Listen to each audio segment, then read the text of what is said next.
لا إله إلا الله محمد رسول الله لا إله إلا الله محمد رسول الله لا إله إلا الله محمد رسول الله لا إله إلا الله محمد رسول الله.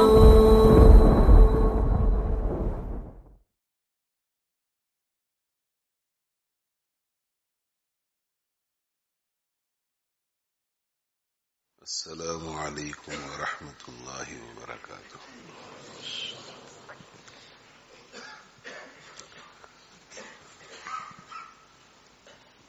تربیت اولاد کے سلسلے میں گفتگو ہو رہی ہے.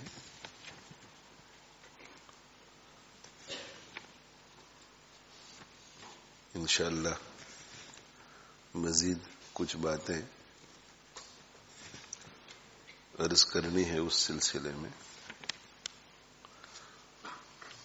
لیکن آج جو ہے حضرت مفتی محمد تقی عثمانی صاحب دامت برکاتہم وأطال اللہ بقاہم علینا وعلی الامت بالصحة والعافیہ وبالفیوز العامۃ والتامہ، ان کا بھی اسی موضوع پر ایک بیان ہے جو ان کی اصلاحی خطبات میں چھپا ہے. تو اس میں سے آج جو ہے اس سلسلے میں حضرت کی کچھ نصیحتوں سے ہم سب مستفید ہونے کی انشاءاللہ کوشش کریں گے.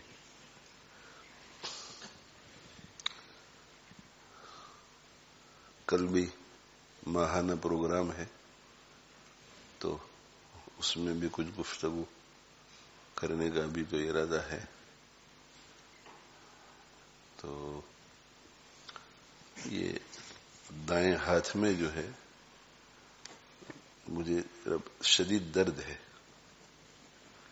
اور اس کا اثر جو ہے وہ ذہن پر بھی پڑ رہا ہے. اس درد کا ذہن بار بار وہاں منتقل ہوتا ہے اور سر میں بھی درد رہتا ہے اس کی وجہ سے. تو اس وجہ سے آج سوچا کہ بیان رہنے دیتے ہیں. اصل مقصود تو یہ حضرت مفتی تقی عثمانی صاحب دامت برکاتہم کا تربیت اولاد کے ساتھ مجھے ایسا خیال تھا کہ حضرت کا کوئی بیان ہے تربیت اولاد میں، اور بھائی منگواؤ اس کو، اصلاحی خطبات کو. عوام الناس بھی، علماء کے پاس تو ہوں گی، عوام الناس بھی، اور ہفتے میں صرف ایک مرتبہ گھروں میں اس کی تعلیم شروع کرو. یہ کل 20 جلدوں میں ہے، لیکن بہت نفع ہوگا. معاملات، معاشرت، اپنی اصلاح، آخرت کی فکر، تربیت اولاد. مفتی صاحب ہیں بھائی، ہفتے میں ایک مرتبہ اس کی تعلیم کرو. ہفتے میں ایک مرتبہ 4-5 صفحے ایز اے فیملی بیٹھ کر کے پڑھو اس کو، تو نفع ہوگا اس کا.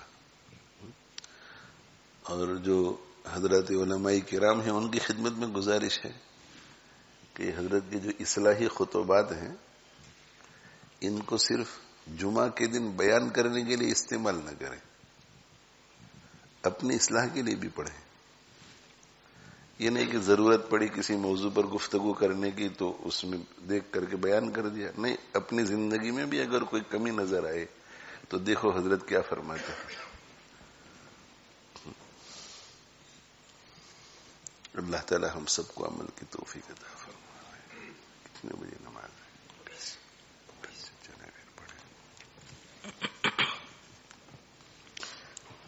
الحمد لله نحمده ونستعينه ونستغفره ونؤمن به ونتوكل عليه ونعوذ بالله من شرور أنفسنا ومن سيئات أعمالنا من يهده الله فلا مضل له ومن يضلله فلا هادي له وأشهد أن لا إله إلا الله وحده لا شريك له وأشهد أن سيدنا ونبينا ومولانا محمدا عبده ورسوله صلى الله تعالى عليه وعلى آله وأصحابه وبارك وسلم تسليما كثيرا كثيرا.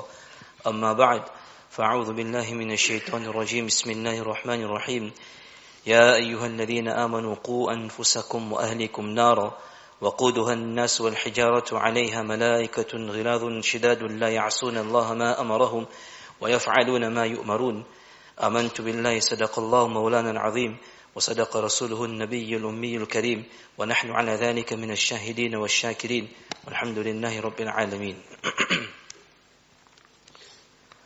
علامہ نووی رحمۃ اللہ علیہ نے آگے اس کتاب ریاض الصالحین میں ایک نیا باب قائم فرمایا ہے، جس کے ذریعے بیان کرنا مقصود ہے کہ انسان کے ذمے صرف خود اپنی اصلاح ہی واجب نہیں ہے، بلکہ اپنے گھر والوں، اپنے بیوی بچوں اور اپنے ماتحت جتنے بھی افراد ہیں ان کی اصلاح کرنا، ان کو دین کی طرف لانے کی کوشش کرنا، ان کو فرائض و واجبات کی ادائیگی کی تاکید کرنا اور گناہوں سے اجتناب کی تاکید کرنا بھی انسان کی ذمہ فرض ہے۔ اس مقصد کے تحت یہ باب قائم فرمایا ہے اور اس میں کچھ آیات قرآنی اور کچھ احادیث نبوی نقل کی ہیں۔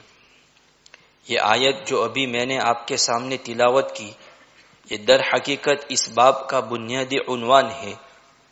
اس آیت میں اللہ تعالی شانہ نے تمام مسلمانوں کو خطاب کرتے ہوئے فرمایا، یا ایھا الذین آمنو، یعنی اے ایمان والو۔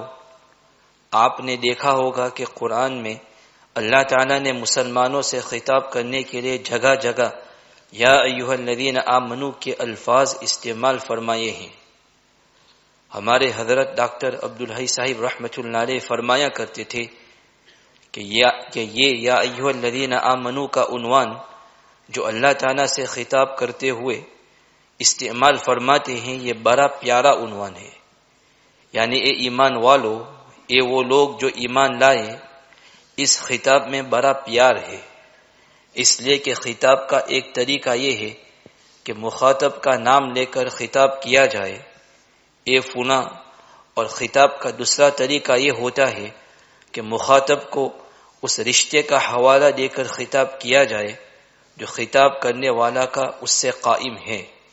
مثلا ایک باپ اپنے بیٹے کو بلائے تو اس کا ایک طریقہ تو یہ ہے کہ اس بیٹے کا نام لے کر اس کو پکارے کہ اے فلاں، اور دوسرا طریقہ یہ ہے کہ اس کو بیٹا کہہ کر پکارے کہ اے بیٹے۔ ظاہر ہے کہ بیٹا کہہ کر پکارنے میں جو پیار، جو شفقت اور جو محبت ہے، اور سننے کے لیے اس میں جو لطف ہے، وہ پیار اور لطف نام لے کر پکارنے میں نہیں ہے۔ شیخ الاسلام حضرت مولانا شبیر احمد عثمانی صاحب رحمۃ اللہ علیہ اتنے بڑے عالم اور فقیہ تھے۔ ہم نے تو ان کو اس وقت دیکھا تھا جب پاکستان میں تو کیا ساری دنیا میں علم و فضل کے اعتبار سے ان کا ثانی نہیں تھا۔ ساری دنیا میں ان کے علم و فضل کا لوہا مانا جاتا تھا۔ کوئی ان کو شیخ الاسلام کہہ کر مخاطب کرتا، کوئی ان کو علامہ کہہ کر مخاطب کرتا، بڑے تعظیمی القاب ان کے لیے استعمال کیے جاتے تھے۔ کبھی کبھی وہ ہمارے گھر تشریف لاتے تھے۔ اس وقت ہماری دادی بقید حیات تھی۔ ہماری دادی صاحبہ رشتے میں حضرت علامہ کی ممانی لگتی تھی، اس لیے وہ ان کو بیٹا کہہ کر پکارتی تھی اور ان کو دعا دیتی تھی کہ بیٹا تم جیتے رہو۔ جب ہم ان کے منہ سے یہ الفاظ اتنے بڑے علامہ کے لیے سنتے جنہیں دنیا شیخ الاسلام کے لقب سے پکار رہی تھی، تو اس وقت ہمیں بڑا اچنبھا محسوس ہوتا تھا۔ لیکن علامہ عثمانی رحمۃ اللہ علیہ فرمایا کرتے تھے کہ میں حضرت مفتی صاحب یعنی مفتی محمد شفیع صاحب رحمۃ اللہ علیہ کے گھر میں دو مقصد سے آتا ہوں۔ ایک یہ کہ حضرت مفتی صاحب سے ملاقات، دوسرے یہ کہ اس وقت روئے زمین پر مجھے بیٹا کہنے والا سوائے ان خاتون کے کوئی اور نہیں ہے۔ صرف یہ خاتون مجھے بیٹا کہہ کر پکارتی ہیں، اس لیے میں بیٹا کا لفظ سننے کے لیے آتا ہوں۔ اس کے سننے میں جو لطف اور پیار محسوس ہوتا ہے وہ مجھے کوئی اور لقب سننے میں محسوس نہیں ہوتا۔ حقیقت یہ ہے کہ اس کی قدر اس شخص کو ہوتی ہے جو اس کہنے والے کے جذبے سے آشنا ہو۔ وہ اس کو جانتا ہے کہ مجھے یہ جو بیٹا کہہ کر پکارا جا رہا ہے یہ کتنی بڑی نعمت ہے۔ ایک وقت ایسا آتا ہے جب انسان یہ لفظ سننے کو ترس جاتا ہے۔ چنانچہ حضرت ڈاکٹر عبدالحی عارفی رحمۃ اللہ علیہ فرماتے تھے کہ اللہ تعالیٰ نے یا ایھا الذین آمنوا کا خطاب کر کے اس رشتے کا حوالہ دیتے ہیں جو ہر صاحب ایمان کو اللہ تعالیٰ کے ساتھ ہے۔ یہ ایسا ہی ہے جیسے کوئی باپ اپنے بیٹے کو بیٹا کہہ کر پکارے، اور اس لفظ کو استعمال کرنے کا مقصد یہ ہوتا ہے کہ آگے جو بات باپ کہہ رہا ہے وہ شفقت، محبت اور خیر خواہی سے بھری ہوئی ہے۔ اسی طرح اللہ تعالیٰ شانہ بھی قرآن کریم میں جگہ جگہ ان الفاظ سے مسلمانوں کو خطاب فرما رہے ہیں۔ انہی جگہوں میں سے ایک جگہ یہ ہے، چنانچہ فرمایا یا ایھا الذین آمنوا قوا انفسکم واہلکم نارا وقودها الناس والحجارة علیہا ملائکۃ غلاظ شداد لا یعصون اللہ ما امرهم ویفعلون ما یؤمرون۔ اے ایمان والو، اپنے آپ کو اور اپنے گھر والوں کو بھی آگ سے بچاؤ۔ وہ آگ کیسی ہے؟ آگے اس آگ کی صفت بیان فرمائی کہ اس آگ کا ایندھن لکڑیاں اور کوئلے نہیں ہے، بلکہ اس آگ کا ایندھن انسان اور پتھر ہوں گے۔ اور اس آگ کے اوپر اللہ تعالیٰ کی طرف سے ایسے فرشتے مقرر ہیں جو بڑے غلیظ اور تند خو ہیں، سخت مزاج ہیں، اور اللہ تعالیٰ ان کو جس بات کا حکم دیتے ہیں وہ اس حکم کی کبھی نافرمانی نہیں کرتے، اور وہی کام کرتے ہیں جس کا انہیں حکم دیا جاتا ہے۔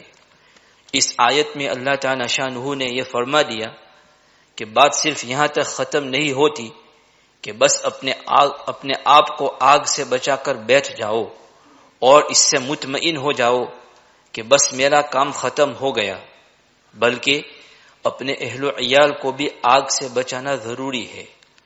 آج یہ منظر بکثرت نظر آتا ہے کہ آدمی اپنی ذات میں بڑا دیندار ہے، نمازوں کا اہتمام ہے، صف اول میں حاضر ہو رہا ہے، روزے رکھ رہا ہے، زکوٰۃ ادا کر رہا ہے، اللہ کے راستے میں مال خرچ کر رہا ہے، اور جتنے اوامر اور نواہی ہیں ان پر عمل کرنے کی کوشش کر رہا ہے، لیکن اس کے گھر کو دیکھو، اس کی اولاد کو دیکھو، بیوی بچوں کو دیکھو، تو ان میں اور اس میں زمین آسمان کا فرق ہے۔ ایک طبقہ تو وہ ہوتا ہے کہ وہ بس اپنی فکر کیے بیٹھا ہے، بس اپنی فکر۔ دوسرا طبقہ وہ ہے کہ اپنی بھی فکر کرتا ہے اور اپنی اولاد کی بھی فکر کرتا ہے، مگر ایک مدت کے بعد مایوس ہو جاتا ہے، اور اس قدر مایوس ہو جاتا ہے کہ پھر زندگی بھر اپنے بیوی بچوں کو کسی بھی بھلائی کی بات نہیں کہتا۔ اس معاملے میں ختم ہو جاتا ہے رشتہ۔ دنیوی معاملات سارے چلتے رہتے، اس معاملے میں بالکل نہیں۔ اور کچھ وہ ہوتے ہیں جیسے تعلیم و تعلم میں مشغول لوگ، دعوت و تبلیغ میں مشغول لوگ، کہ خود پر بھی ان کی محنت جاری رہتی ہے اور امت کے دوسرے افراد پر بھی محنت جاری رہتی ہے، مگر گھر والوں پر نہیں۔ یعنی وہ ایسا ذہن میں بٹھا لیتے ہیں کہ یہ میرا لڑکا سدھرنے والا نہیں ہے، یہ میری بیوی میری بات ماننے والی نہیں ہے، اور پھر دھیرے دھیرے جو ہے وہ کڑن بھی ختم ہو جاتی ہے۔ تو آخری وقت تک حضرت نوح علیہ السلام کو تو اللہ تعالی شانہ نے کتنی لمبی عمر عطا فرمائی تھی۔ اب بیٹے کی عمر کتنی تھی جب اللہ کا عذاب آیا وہ تو اللہ ہی جانتے ہیں، مگر اس وقت بھی وہ اپنے بیٹے کو سمجھا رہے ہیں، یا بنی ارکم معنا ولا تکن مع الکافرین۔ یہ میرے پیارے بیٹے، دیکھو کتنی، یعنی ایک طبقہ وہ بھی ہے دیندار جو سمجھا جاتا ہے، چاہے اس کا تعلق دعوت و تبلیغ سے ہو، خانقاہ سے ہو، مدرسے سے ہو، ایسے ہی خود دیندار ہو گیا ہے، ان تینوں شعبوں میں سے کسی شعبے سے تعلق نہیں، اور خود جو ہے بذا میں خود اپنے کو دیندار سمجھتا ہے، تو پھر جو ہے وہ بدتمیزی کرتا ہے اپنے گھر کے ان افراد کے ساتھ جو بے دین ہوتے ہیں، یعنی وہ غصے سے کام لیتا ہے۔ تو جب غصے سے کام لیتا ہے تو اس کا مطلب یہ ہوتا ہے کہ اللہ کے لیے نہیں، یہ اپنے لیے کر رہا کہ میری بات کیوں نہیں مانی جا رہی ہے، اس لیے غصہ آ رہا ہے، میری بات کیوں نہیں مانی جا رہی ہے۔ تو پیغمبر جو ہے وہ اس قسم کی ناجائز نفسانی خواہشات سے پاک ہوتا ہے۔ تو بالکل آخری مرحلہ ہے، اب اللہ کا عذاب آ چکا ہے، پھر بھی اپنے بیٹے کو کیا کہتے ہیں، یا بنیا۔ یہ تو جو عربی جانتے ہیں وہ سمجھتے ہیں کہ اس میں کتنا پیار ہے، اے میرے پیارے بیٹے، ارکم معنا، ہماری کشتی میں سوار ہو جا، ولا تکن مع الکافرین، اور کافروں کے ساتھ مت ہو۔ تو یہ آخری وقت تک۔ اور حضرت ابراہیم علیہ السلام بھی اپنے والد کے پیچھے محنت کرتے ہیں۔ وَاذْكُرْ فِي الْكِتَابِ إِبْرَاهِيمَ إِنَّهُ كَانَ صِدِّيقًا نَبِيًّا إِذْ قَالَ لِأَبِيهِ يَا أَبَتِ، یہ یا ابت، دوسرا اے میرے پیارے ابا، یا ابت لم تعبد ما لا يسمع ولا يبصر ولا يغني عنك شيئا، یا ابت انی قد جاءنی من العلم ما لم یأتک فاتبعنی اہدک صراطا سویا، یا ابت لا تعبد الشیطان ان الشیطان کان للرحمن عصیا، یا ابت انی اخاف ان یمسک عذاب من الرحمن فتکون للشیطان ولیا۔ یعنی جتنی آیتیں میں نے پڑھی اس میں اے میرے پیارے ابا کتنی مرتبہ آیا، اور پھر اس میں جو عربی جانتے ہیں وہ سمجھ سکتے ہیں کہ کوئی ایک لفظ ایسا نہیں ہے جس سے ابراہیم علیہ السلام کی گفتگو میں تھوڑا سا بھی غصہ ڈبک رہا ہو، یعنی اس کی ایک بوند بھی نہیں ہے۔ یعنی اب اندازہ لگا سکتے ہیں کہ ایک پیغمبر وہ کفر کو جتنا سمجھتا ہے اتنا میں اور آپ تو نہیں سمجھ سکتے۔ ایک کینسر کا ایکسپرٹ کینسر کو جتنا سمجھ سکتا ہے ہم نہیں سمجھ سکتے۔ تو کس قدر نفرت ہوگی اس مرض سے، کفر سے، مگر وہ غصے میں نہیں آ رہے ہیں، اس لیے کہ مریض پر غصہ نہیں کیا جا سکتا، مریض ہے بیچارہ۔ اور پھر جو ہے ادھر سے جواب آتا ہے کہ اراغب انت عن آلہتی یا ابراہیم، دیکھو یا بنیہ نہیں کہا، اپنا غصہ دکھایا، اے ابراہیم۔ ادھر بار بار کہتے کہ میرے پیارے ابا، یہ میرے پیارے، اور یہ ادھر کہ ابراہیم، اور غصے میں اراغب انت عن آلہتی یا ابراہیم لئن لم تنتہ لارجمنک وہجرنی ملیا، بہت غصے میں جواب۔ تو اگر آپ کسی کے ساتھ خیر خواہی کریں اور خیر خواہی کا جواب بدخواہی سے ملتا ہے تو پھر تو غصہ آ ہی جاتا ہے، لیکن نہیں، کیا کہ سلام علیک، سلام علیک، آپ پر اللہ کی طرف سے سلامتی اترے، ساستغفر لک ربی، ٹھیک ہے آپ مجھے جانے کے لیے کہہ رہے ہیں تو میں جا رہا ہوں، مگر میں اللہ سے آپ کے لیے استغفار کرتا رہوں گا، ٹھیک ہے نا۔ تو یہ جو ہے میں جو عرض کر رہا ہوں وہی کہ یہ پیار کے ساتھ، تو شفقت محبت کے ساتھ اپنی اولاد کی تربیت میں کبھی بھی یہ نہیں، اپنے گھر والوں کی فکر رکھنی چاہیے۔ اور اگر سمجھ میں نہ آئے کہ کیا کروں تو اوروں سے پوچھو، اوروں سے پوچھو، جو لوگ اس قسم کے کام کرتے ہیں علماء سے پوچھو، وہ علماء جو لوگوں کو دین سے جوڑنے کی فکر میں، ان سے پوچھو، پرانے ہمارے دعوت و تبلیغ کے ساتھی ہیں ان سے پوچھو کہ گھر میں یہ مسئلہ ہے، آپ مجھے کوئی مشورہ دو گے میں کیسے، وہ طریقے ہوتے ہیں۔ تو کبھی کسی واسطے سے، کبھی کسی اللہ تعالیٰ کام بنا دیتے ہیں ہمارا، کسی پرانے دینی فکر رکھنے والے سے پوچھو، دعائیں کراؤ لوگوں سے، مگر یہ کہ دل میں یہ کڑن رہنی چاہیے، موت تک کڑن۔ اور جو ہے جب بچے کا انتقال ہو جاوے ہماری زندگی میں، بیوی کا انتقال ہو جاوے اور ہمیں ایسا احساس ہو کہ بھئی زندگی جیسی ہونی چاہیے تھی نہیں تھی، تو اس مرنے کے بعد اور زیادہ کڑن ہونی چاہیے، بہت زیادہ اللہ سے استغفار کرنا چاہیے، بہت زیادہ اللہ سے معافی مانگنی چاہیے ان کے لیے۔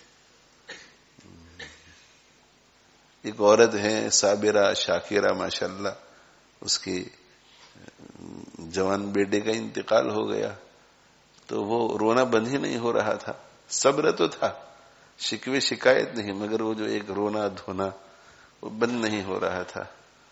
تو کسی نے پوچھا کچھ ہفتے گزرنے کے بعد کہ بھئی بات کیا ہے اتنا؟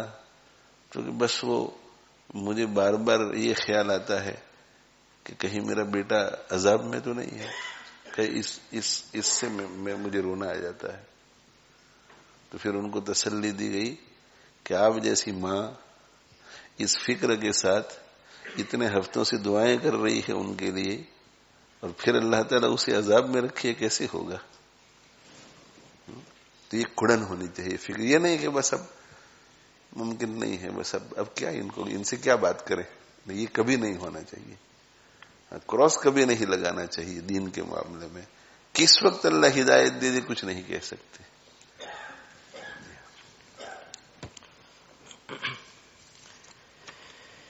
لیکن اس کے گھر کو دیکھو، اس کی اولاد کو دیکھو، بیوی بچوں کو دیکھو، تو ان میں اور اس میں زمین آسمان کا فرق ہے۔ یہ کہیں جا رہا ہے، وہ کہیں جا رہے ہیں۔ اس کا رخ مشرق کی طرف ہے، ان کا رخ مغرب کی طرف ہے۔ ان میں نہ نماز کی فکر ہے، نہ فرائض دینیہ کو بجا لانے کا احساس ہے، اور نہ گناہوں کو گناہ سمجھنے کی فکر ہے۔ بس گناہوں کے سیلاب میں بیوی بچے بہہ رہے ہیں، اور یہ صاحب اس پر مطمئن ہیں کہ میں صف اول میں حاضر ہوتا ہوں اور با جماعت نماز ادا کرتا ہوں۔ خوب سمجھ لیں، جب اپنے گھر والوں کو آگ سے بچانے کی فکر نہ ہو، خود انسان کی اپنی نجات نہیں ہو سکتی۔ انسان یہ کہہ کر جان نہیں بچا سکتا کہ میں تو خود اپنے عمل کا مالک تھا، اگر اولاد دوسری طرف جا رہی تھی تو میں کیا کرتا؟ اس لیے کہ ان کو بچانا بھی تمہارے فرائض میں شامل تھا۔ جب تم نے اس میں کوتاہی کی تو اب آخرت میں تم سے مؤاخذہ ہوگا۔ یعنی دو باتیں ہیں، ایک تو یہ کہ نہ صرف یہ کہ ان کی پکڑ ہوگی، ہماری بھی پکڑ ہوگی۔ یہ بگڑا تھا، مگر تم نے جیسی تربیت کرنی چاہیے تھی یا بگڑنے کے بعد اس کے پیچھے جتنی محنت کرنی چاہیے تھی، جو فکر کرنی چاہیے تھی، وہ نہیں کی تھی۔ اور تھوڑی دیر کے لیے چلو بھائی یہ مان لیتے ہیں کہ ہمیں کوئی کچھ نہیں پوچھے گا، وہ جانے اور اس کا کام جانے۔ تو بھائی ہماری اولاد ہے، ہمارے بیٹے، ہماری بیٹیاں، ہماری بیوی، جن لوگوں سے ہمیں محبت ہوتی ہے، بھائی بہن، تو قیامت کے دن اگر ہمارا مواخذہ نہ بھی ہو اور ہمیں جنت میں بھیجا جائے اور ان کو جہنم میں بھیجا جائے تو برداشت کیسے کریں گے؟ ان لوگوں کو جہنم میں جاتے ہوئے کیسے دیکھیں گے؟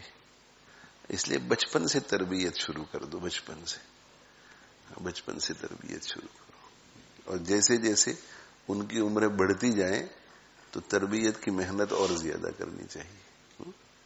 ہوتا یہ ہے کہ بچے جب چھوٹے ہوتے ہیں تو ساتھ ساتھ رکھتے ہیں، وہ اتنا سمجھدار بھی نہیں ہوتا، مگر جیسے ہی 9، 10، 11 سال کی عمر کو پہنچتا ہے تو پھر وہی باپ بیٹے جو ہمیشہ ساتھ نظر آتے تھے الگ نظر آتے۔ یہ نہیں، تربیت کا طریقہ یہ ہو کہ وہ بڑا ہو کر کے بھی آپ کے ساتھ مانوس رہے، مانوس رہنا چاہیے، تو پھر فائدہ ہوتا ہے ان کو۔ اس آیت میں قرآن کریم نے فرمایا کہ اپنے آپ کو اور اپنے گھر والوں کو آگ سے بچاؤ۔ در حقیقت اس میں ایک شبہے کا جواب کی طرف اشارہ فرمایا، جو شبہہ عام طور پر ہمارے دلوں میں پیدا ہوتا ہے۔ وہ شبہہ یہ ہے کہ آج جب لوگوں سے یہ کہا جاتا ہے کہ اپنی اولاد کو بھی دین کی تعلیم دو، کچھ دین کی باتیں ان کو سکھاؤ، ان کو دین کی طرف لاؤ، گناہوں سے بچانے کی فکر کرو، تو اس کے جواب میں عام طور پر بکثرت لوگ یہ کہتے ہیں کہ ہم نے اولاد کو دین کی طرف لانے کی بڑی کوشش کی، مگر کیا کریں کہ ماحول اور معاشرہ اتنا خراب ہے کہ بیوی بچوں کو بہت سمجھایا مگر وہ مانتے نہیں ہیں، اور زمانے کی خراب سے متاثر ہو کر انہوں نے دوسرا راستہ اختیار کر لیا ہے اور اس راستے پر جا رہے ہیں اور راستہ بدلنے کے لیے تیار نہیں ہے۔ اب ان کا عمل ان کے ساتھ ہے، ہمارا عمل ہمارے ساتھ ہے، اب ہم کیا کریں؟ اور دلیل میں یہ پیش کرتے ہیں کہ حضرت نوح علیہ السلام کا بیٹا بھی تو آخر کافر رہا، اور حضرت نوح علیہ السلام اس کو طوفان سے نہ بچا سکے۔ اسی طرح ہم نے بہت کوشش کر لی ہے، وہ نہیں مانتے تو ہم کیا کریں؟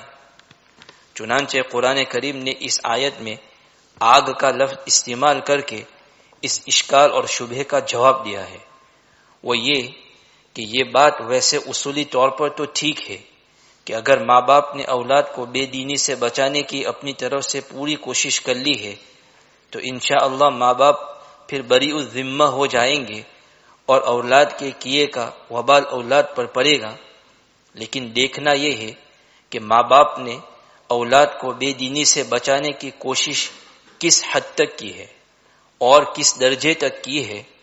قرآن کریم نے آگ کا لفظ استعمال کر کے اس بات کی طرف اشارہ کر دیا کہ ماں باپ کو اپنی اولاد کو گناہوں سے اس طرح بچانا چاہیے جس طرح ان کو آگ سے بچاتے۔ فرض کر لیں کہ ایک بہت بڑی خطرناک آگ سلگ رہی ہے، جس آگ کے بارے میں یقین ہے کہ اگر کوئی شخص اس آگ کے اندر داخل ہو گیا تو زندہ نہیں بچے گا۔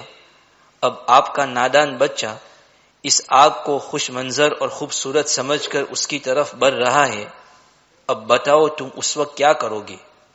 کیا تم اس پر اکتفا کرو گے کہ دور سے بیٹھ کر بچے کو نصیحت کرنا شروع کر دو کہ بیٹا اس آگ میں مت جانا، یہ بڑی خطرناک چیز ہوتی ہے، اگر جاؤ گے تو تم جل جاؤ گے اور مر جاؤ گے؟ کیا کوئی ماں باپ صرف زبانی نصیحت پر اکتفا کرے گا؟ اور اس نصیحت کے باوجود اگر بچہ اس آگ میں چلا جائے تو کیا وہ ماں باپ یہ کہہ کر بری الذمہ ہو جائیں گے کہ ہم نے تو اس کو سمجھا دیا تھا، اپنا فرض ادا کر دیا تھا، اس نے نہیں مانا اور خود ہی اپنی مرضی سے آگ میں کود گیا تو میں کیا کروں؟ دنیا میں کوئی ماں باپ ایسے نہیں کریں گے۔ اگر وہ اس بچے کے حقیقی ماں باپ ہیں تو اس بچے کو آگ کی طرف بڑھتا ہوا دیکھ کر ان کی نیند حرام ہو جائے گی، ان کی زندگی حرام ہو جائے گی، اور جب تک اس بچے کو گود میں اٹھا کر اس آگ سے دور نہیں لے جائیں گے اس وقت تک ان کو چین نہیں آئے گا۔ اللہ تعالیٰ یہ فرما رہے ہیں کہ جب تم اپنے بچے کو دنیا کی معمولی سی آگ سے بچانے کے لیے صرف زبانی جمع خرچ پر اکتفا نہیں کرتے تو جہنم کی وہ آگ جس کی حد نہایت نہیں اور جس کا دنیا میں تصور نہیں کیا جا سکتا، اس آگ سے بچے کو بچانے کے لیے زبانی جمع خرچ کو کافی کیوں سمجھتے ہو؟ لہذا یہ سمجھنا کہ ہم نے انہیں سمجھا کر اپنا فریضہ ادا کر لیا، یہ بات آسانی سے کہنے کی نہیں ہے۔ حضرت نوح علیہ السلام کے بیٹے کی جو مثال دی جاتی ہے کہ ان کا بیٹا کافر رہا، وہ اس کو آگ سے نہیں بچا سکے، یہ بات درست نہیں، اس لیے کہ یہ بھی تو دیکھو کہ انہوں نے اس کو راہ راست پر لانے کی 900 سال تک لگاتار کوشش کی۔ یعنی ایک باپ اور ایک ماں اپنی اولاد کو راہ راست پر لانے کے لیے جتنی محنت کرنی چاہیے وہ محنت کر لیتے ہیں، اور پھر اولاد بگڑ جاتی ہے تو پھر ماں باپ قیامت کے دن ذمہ دار نہیں ہوں گے۔ تو یہ تو مقدرات کی بات ہے۔ اللہ تعالی شانہ کبھی کبھی ہمیں دکھاتے ہیں کہ ہدایت کسی کے ہاتھ میں نہیں، ہدایت کسی کے ہاتھ میں نہیں، اسی لیے ابو طالب نے ایمان قبول نہیں کیا، ابو لہب نے ایمان قبول نہیں کیا، ابراہیم علیہ السلام کے والد نے ایمان قبول نہیں کیا، نوح علیہ السلام کے بیٹے نے ایمان قبول نہیں کیا، نوح علیہ السلام اور لوط علیہ السلام دونوں کی بیویوں نے ایمان قبول نہیں کیا۔ اللہ دکھاتے ہیں، لیکن ان حضرات کی طرف سے کوتاہی کوئی نہیں تھی۔ تو ہماری اولاد راہ راست پر آئے، بگڑ جاوے، وہ نتیجہ جو کچھ بھی ہو، کیا ہم نے اتنی محنت کی ہے کہ ہم قیامت کے دن یہ کہہ سکیں گے کہ جتنا کرنا چاہیے تھا وہ میں نے کیا تھا؟ یہ اصل سوال یہ ہے۔